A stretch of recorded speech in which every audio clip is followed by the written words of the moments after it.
പിന്നിൽ കാണുന്നത് ഒരു കുഞ്ഞു ലൈബ്രറിയാണ്. പക്ഷേ ഇത് പ്രവർത്തിക്കുന്നത് തിരുവനന്തപുരം മെഡിക്കൽ കോളേജിലെ മോർച്ചറിയിലാണ്.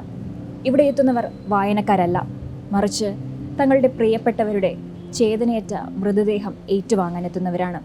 അവർക്ക് ഒരു നിമിഷമെങ്കിലും ആശ്വാസമാകാൻ ഈ കുഞ്ഞു ലൈബ്രറിക്ക് സാധിക്കുന്നുണ്ട്. പുസ്തകങ്ങളെ ഇഷ്ടപ്പെടുന്നവർ അല്ലെങ്കിൽ വായനക്കാർ എപ്പോഴും ആഗ്രഹിക്കുന്നത് ശാന്തതയും സമാധാനവുമുള്ള ഒരു അന്തരീക്ഷമാണ്.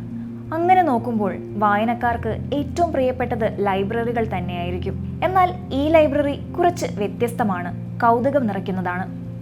ഇത് സ്കൂളിലോ കോളേജിലോ അല്ല, തിരുവനന്തപുരം മെഡിക്കൽ കോളേജിലെ മോർച്ചറിയിലാണ്. അവിടെയാണ് വായനയുടെ മറ്റൊരു തലത്തിലേക്ക് നമ്മെ കൂട്ടിക്കൊണ്ടുപോകുന്നത്.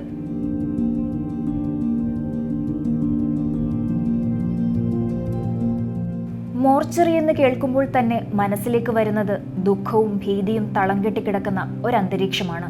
എന്നാൽ തിരുവനന്തപുരം മെഡിക്കൽ കോളേജിലെ മോർച്ചറിയിൽ പ്രിയപ്പെട്ടവരുടെ മൃതദേഹം ഏറ്റുവാങ്ങാൻ എത്തുന്നവരുടെ മനസ്സിന്റെ മരവിപ്പ് മാറ്റാൻ മോർച്ചറിക്കുള്ളിൽ ഒരു കുഞ്ഞു വായനശാലയുണ്ട്. പുസ്തകങ്ങളും ചെടികളും ഫിഷ് ടാങ്കിൽ നീന്തിക്കളിക്കുന്ന ഭംഗിയുള്ള കുഞ്ഞൻ മീനുകളും ഉറ്റവരുടെ വിയോഗത്തിൽ വേദനിക്കുന്ന മനസ്സുമായി ഇവിടെ എത്തുന്നവർക്ക് പ്രതീക്ഷ നൽകുന്നു. ഒപ്പം നല്ല വായന, നല്ല ചിന്ത, നല്ല പ്രവൃത്തി, നല്ല സമൂഹം എന്ന ചുവരെഴുത്തും ഒരു നേരിയ കുളിർമ പകരുന്നു.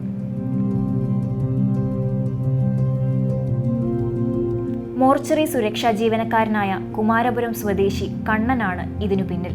ഏറെ വേദനയോടെ മോർച്ചറിയിലേക്ക് കടന്നു വരുന്നവർക്ക് ചെറിയൊരു ആശ്വാസമെങ്കിലും നൽകാൻ കഴിയും എന്ന പ്രതീക്ഷയോടെയാണ് അദ്ദേഹം ആ മോർച്ചറിയിൽ 200ഓളം അടങ്ങുന്ന പുസ്തകങ്ങൾ ശേഖരിച്ച് ഒരു ലൈബ്രറി ഉണ്ടാക്കിയത്.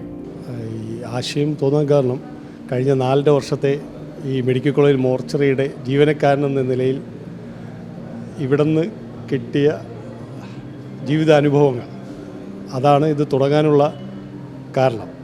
നമ്മുടെയൊക്കെ മനസ്സ്, കാരണം ഈ തിരുവനന്തപുരം ഈ മോർച്ചറി എന്ന് പറയുമ്പോൾ സാധാരണഗതിയിൽ ഒരു പുറത്തു നിന്നുള്ളൊരു വ്യക്തി ചിന്തിക്കുമ്പോൾ എപ്പോഴും ഒരു നെഗറ്റീവ് ഫീലിംഗ് മാത്രമേ അവർക്കുണ്ടാകത്തുള്ളൂ.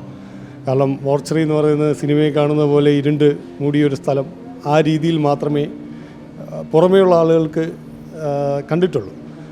അപ്പോൾ ഇവിടുത്തെ ജീവിതാനുഭവം, 4 വർഷത്തെ ജീവിതാനുഭവത്തിൽ നിന്ന് ആണ് ഇങ്ങനൊരു ആശയം തോന്നി.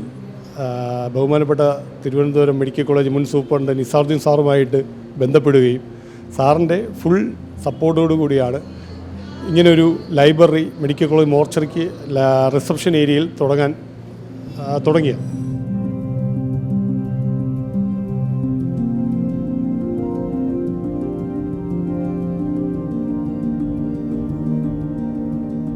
പോലീസുകാർ ഉൾപ്പെടെയുള്ളവർ മാനസികമായി തളർന്ന് മോർച്ചറിയിലേക്ക് കടന്നു വരുമ്പോൾ പെട്ടെന്ന് മുന്നിൽ ലൈബ്രറി കാണുമ്പോൾ അവർക്കുള്ളിൽ ഉണ്ടാകുന്ന ഒരു മാറ്റമുണ്ട്.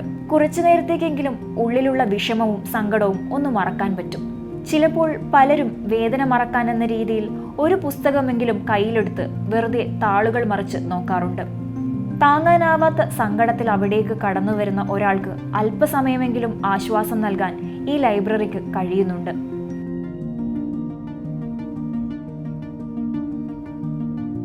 ദിവസവും മൃതദേഹങ്ങളും കണ്ണീരും കണ്ടുമടുത്ത മോർച്ചറി ഉദ്യോഗസ്ഥർക്കും ഇവിടെ എത്തുന്ന പോലീസുകാർക്കും നഷ്ടപ്പെട്ടവർക്കും ഒരു നിമിഷമെങ്കിലും ഈ കുഞ്ഞു ലൈബ്രറിയിലേക്ക് ഒന്ന് കണ്ണോടിക്കാൻ തോന്നിയാൽ അത് തന്നെയാണ് ഈ വായനയിടം ഒരുക്കിയ മോർച്ചറി സുരക്ഷാ ജീവനക്കാരനായ കണ്ണൻ്റെ വിജയം. അപ്പം ഉറ്റവരെ നഷ്ടപ്പെട്ട് പല മാനസികാവസ്ഥയിൽ വരുന്ന ആളുകളാണ്. അപ്പം ആളുകൾ വരുന്ന സമയത്ത് ഈ മോർച്ചറി എന്ന് പറയുന്ന സ്ഥലത്തോട്ട് വരുമ്പോൾ, മോർച്ചറി റിസപ്ഷനകത്തോട്ട് കയറുമ്പോൾ ഇവിടെ വെച്ചിരിക്കുന്ന ചെടികളിലും ചുമർ ചിത്രങ്ങളിലും അലങ്കാര മത്സ്യങ്ങളിലും അവരുടെ ശ്രദ്ധ ഒരു നേരമെങ്കിലും, ഒരു നിശ്ചിത സമയമെങ്കിലും അവരുടെ മനസ്സിനെ ശാന്തമാക്കാൻ സാധിക്കുമെന്ന് തന്നെയാണ് വിശ്വസിക്കുന്നത്. M5 news, Thiruvananthapuram.